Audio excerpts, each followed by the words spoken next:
Oh, a couple of years ago, a real estate man stopped by one day and wanted to know if we would be interested in selling some land. Made a good offer, and we decided we'd go ahead and sell to him, even though we asked him, what is it? He said he couldn't tell us what it was, but that we could lease the land back and lease the water back and farm just like we are, except that they would just buy it. He said, I think it's something good for the country, so we took a chance on it and signed up, and then it found out a day or so later that they plan to take the water down to Denver eventually. Some cities in the western United States are desperate for water to supply their ever-increasing demand. Now they're seeking new sources further afield, buying up land not for farming or for cattle ranching, but for water. Water under the land.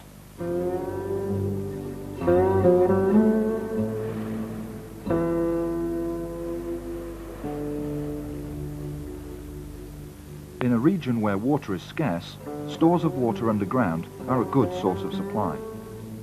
But as these are rapidly used up and other sources run dry, the race is on to find more water.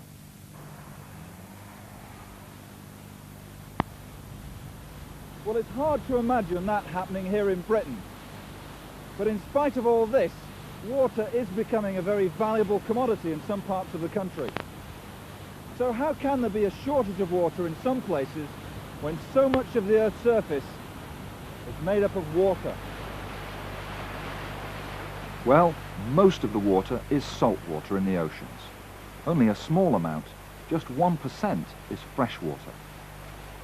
Some of that fresh water is stored in rivers and lakes, some in the soil and some in the atmosphere, which falls as snow and rain.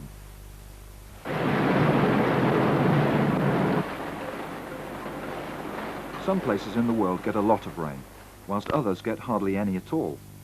Even in Britain there's that kind of difference. Parts of the northwest get over 3,000 millimetres of rain a year, while areas in the southeast get less rain than parts of North Africa. Right now I'm standing at one of the wettest points in Britain, on the slopes of Plinlimmon in the mountains of Wales, where it rains 2 out of every 3 days, which makes it an excellent place to study rainfall and water flow. Now behind me you can see the source of the River Wye, and here the valley slopes form a bowl and they gather all the rain that runs off the slopes. That's why we call it a catchment. Just how much rain falls we can measure in one of these. It's a rain gauge. It's just a funnel to catch the rain as it falls. Last month enough rain fell in here to fill 4 of these.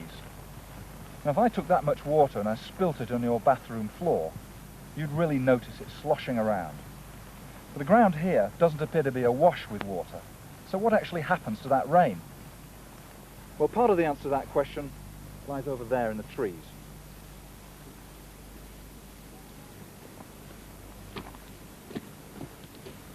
Some of that rain never actually reaches the ground. It's caught on the branches of trees. And when it stops raining, it simply evaporates away.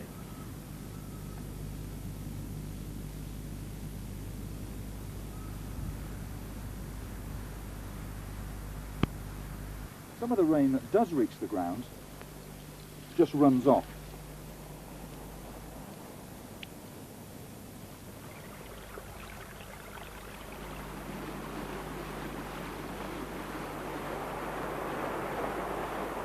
It flows into streams and rivers, which act like gutters on the landscape, carrying water to the sea.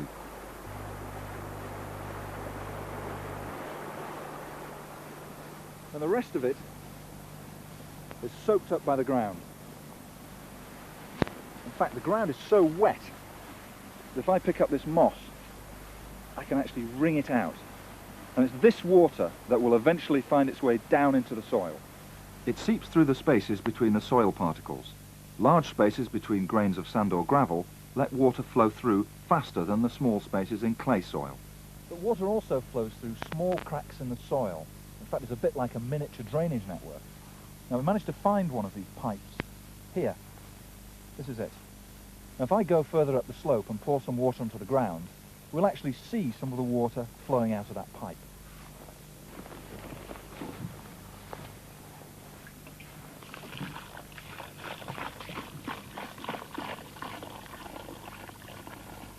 These pipes are formed naturally by worms, plant roots or cracks in the soil or rock, and they allow water to drain through the soil quickly.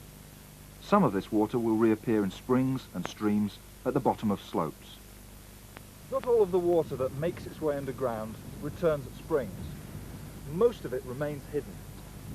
And that's what we call groundwater. In areas of the country where the rocks are particularly absorbent, that groundwater acts like a huge underground reservoir.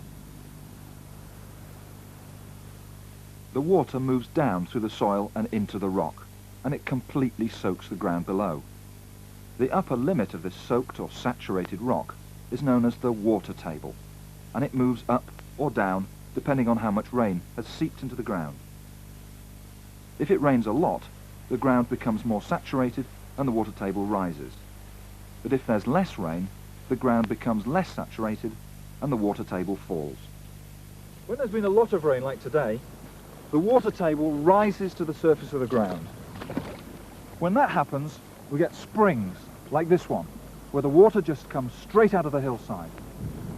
If the water table drops, the spring dries up and the water stops flowing. So the amount of groundwater and the level of the water table depend directly on how much rain has fallen. The greater the rainfall, the higher the water table. Here in Britain, just like in the west of America, groundwater is being increasingly used as a source of water supply. Now that's fine, just as long as enough rain falls in the winter to put back what we've taken out during the summer. But are we getting as much rainfall as we used to? At the Meteorological Office in Berkshire, radar is used to track the rain as it falls. I went there to meet Penny Tranter. Well, I can see it's raining over the West Midlands, but we hear a lot in the news about there being a lot less rainfall than usual over the past few years, especially in the southeast. Well, certainly the rainfall that you'd usually expect over a year is about 822 millimetres, and during the course of 1990 we only had 91% of that, and in fact in the summer of 1992 there was just 82% of rainfall. And when it does rain during the summer, that rain is usually quite heavy and short in duration, so it tends to evaporate off or run off into rivers and sea. So it's the wrong kind of rain. Well, yes, you could say that, yes, because winter rainfall is actually a better type of rainfall for replenishing the groundwater, in that when it does fall, it doesn't evaporate off like the summer rainfall, but actually seeps down into the ground and slowly replenishes the groundwater. So have we had a lot of winter rainfall over the last few years? Well, no, we haven't actually. That's been the main problem. We've probably only had about 75% of what we'd normally expect. Looking at the winter of October 1991 to March 1992, we've only had 75%. But is this dry spell unusual, or have there been periods of low rainfall in the past? For over 200 years, a daily record of rainfall in Oxford has been kept by the Radcliffe Observatory. Although the records cover only a small area, it's fairly typical of large parts of southern England.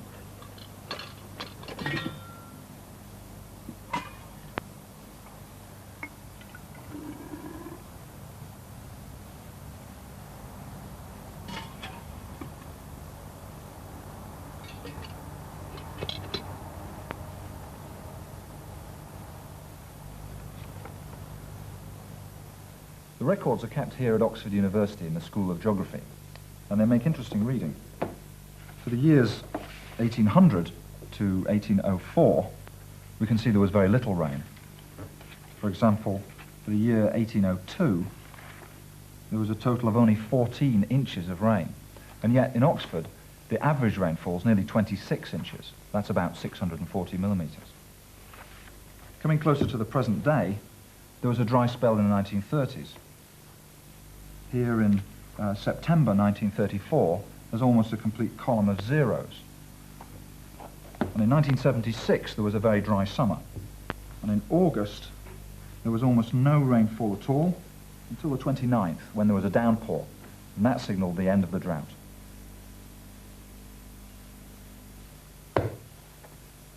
So the dry period we're having at the present is really not that unusual, as there have been periods of low rainfall and drought in the past. And although the current dry period may be the most severe since the 1800s, If these spells are not unique, what's all the fuss about? Drought order brings tough new water restrictions. Parts of Britain are now in the grip of the worst drought for 100 years. The worst drought for more than 200 years. We use more water now than ever before, especially in the home. You left the water running when you left me behind. You left the water running. The bathroom is another place where we use a lot of water. But it isn't the shower that uses the most water. It's that. You be upset when you get your water bill to pay. Wow! You left the water running, baby, when you left me behind. Lord have mercy. In some places, the combination of drought and the extraction of groundwater are changing the landscape. Well, today I'd have difficulty getting my feet wet, never mind going swimming. This is, or was, the River Ver in Hertfordshire. Over the last few years, the level of the water here has been falling slowly, and then one afternoon, last December, it suddenly disappeared altogether. I went to the hairdresser's, came home an hour and a half later, and the water had just disappeared completely. It was just as if somebody had pulled the plug out, and there was nothing left. Literally nothing left. So were there any signs that this was going to happen? Well, it had been disappearing slowly because we hadn't had a lot of rainfall and we were really down to a tiny trickle. We had beautiful trout, really big, super big trout. Eventually they just all died. So what did it used to be like then? Oh, it used to be absolutely fantastic. When my daughters were younger, we had a canoe and we'd go all the way up the river. People used to come walk up the river and just enjoy it. So you feel rather sad that it's all gone? Devastated. The valley of the Ver cuts into the chalk of the Chiltern Hills. It forms a natural catchment for rainwater, but the river is also fed from below. The chalk below this riverbed is like a sponge, absorbing rainfall and filling up the groundwater reserves. But when the level of water falls deep below the ground, the water doesn't flow out to fill the river, and so it dries up. So the river is completely dry from its source to St Albans. With less rainfall over the past few years, the water table has dropped, and the river has dried up. But it isn't just the lack of rain that has reduced the Ver to a trickle. Just a few miles up the valley is Luton, with over 170,000 people all needing a supply of water. And some of it comes from here. This is the Friars Wash pumping station. Built next to the Ver, it pumps water to Luton, not from the river, but from the chalk below the river's bed. Here inside, we can see on this large dial that the level of the water is 30 metres below the ground. Which is a long way down, and that's how far the water table has dropped.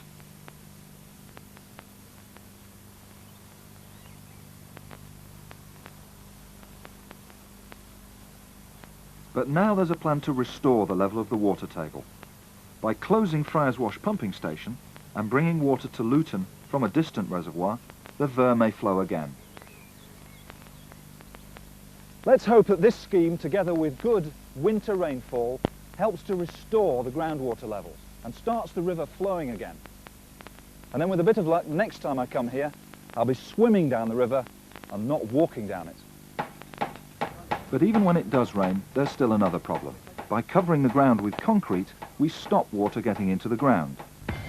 Telford Newtown, 8,000 hectares, and much of them covered over.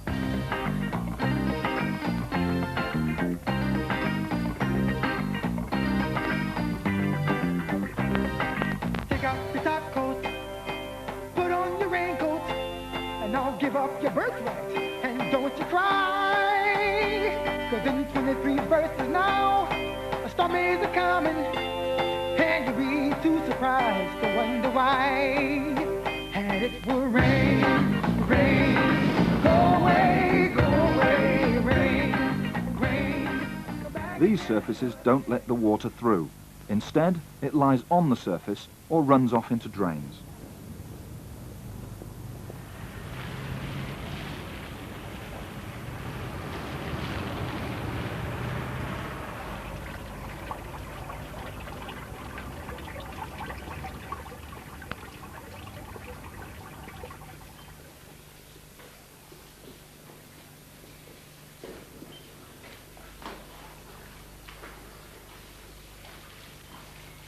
Well, this is a storm drain, one of a whole network that's built under the town.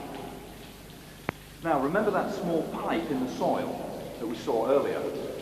Well, this is a larger, artificial one, but it does exactly the same job. It carries off rainwater into a nearby river. But concrete, unlike soil, does not absorb water. So much of the rain that falls on towns never gets a chance to get into the ground. Flash flooding often happens in towns after really heavy downpours, because even the storm drains can't cope with that amount of water. Rivers nearby swell and flood. The water has nowhere else to go. So by continuing to build towns and covering the landscape with concrete, we're making the ground waterproof. And yet at the same time, we're actually increasing the demand for water. All this new development itself requires a water supply. So as more and more water is taken out of the ground and less gets in, how can we avoid becoming overdrawn at the water bank? We can start by using other sources of water. We can build new reservoirs. Or we can transfer water from places where it's plentiful to places where it's scarce.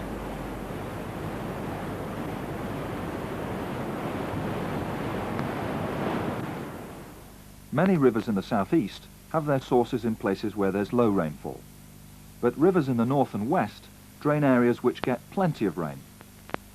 We could transfer some of that water from the wet northwest to the dry southeast, either through pipelines or along canals. The Gloucester and Sharpness Canal carries fresh water from the River Severn to Bristol. It provides half the city's supply, but water transfer schemes are costly and take years to plan and build. Quicker and cheaper solutions are needed. One is just to use less water. Meters are another solution, but they're expensive to install.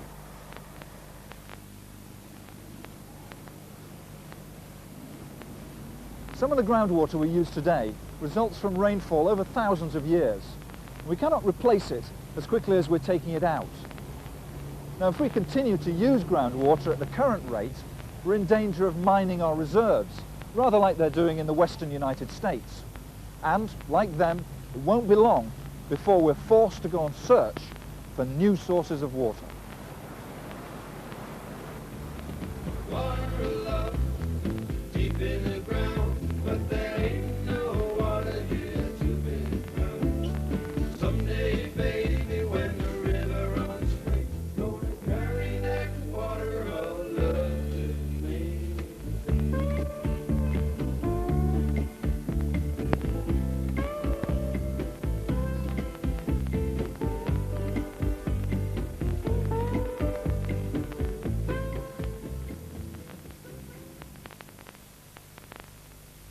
Next week, the geography programme will be looking at the formation of limestone landscapes. That's at the same time, 12:10.